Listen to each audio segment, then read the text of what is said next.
We've all been looking for ways to stay cool as the temperatures surge this summer. Believe it or not, some of the cheapest and most innovative ideas to beat the heat come from the U.S. Army. CBS reporter David Schechter shows us how these simple techniques can literally save lives. Oh man, let's go! Come on, take it up. When a soldier gets heat stroke in the hot Georgia sun, it can take them out of service for weeks. Yes, sir, Sergeant! And that's a problem for the Army. On my command, you will fully immerse your arms up to your elbows. So one way they avoid heat illness is with an ice-cold arm bath. 11, 10, 9. Arms up, arms up.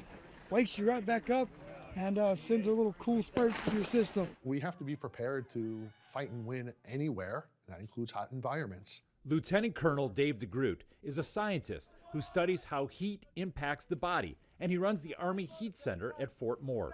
He says the Army has 1,000 arm immersion tables in use across the country. It's low tech, it's inexpensive, it's easy to implement. It's a bucket of water. It's pretty low tech. It is. Ooh. I'm the only one that made a noise the whole afternoon. How is this working? What is this doing right now? But blood is still flowing through our forearms, and that blood is getting cooled and then coming back to our core, so it's just it's a loop. Research shows arm immersion cooling helps prevent heat illness, and depending on how long it lasts, immersion can lower core body temperature by as much as 1 degree Fahrenheit. And since normal body temperature only ranges between about 97 and 100 degrees, 1 degree of internal cooling makes a difference. Feels like it's working.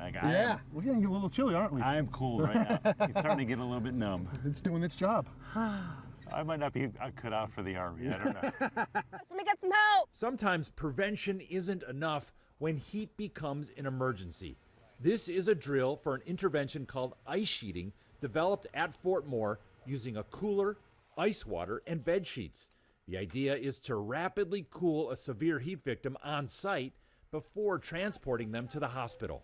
The intent is we want to cover as much surface area on the body as possible. Fresh, cold ice sheets get swapped in every 3 minutes until an ambulance arrives. Have you ever had to actually do that to a patient? Yes, How many times have you done that?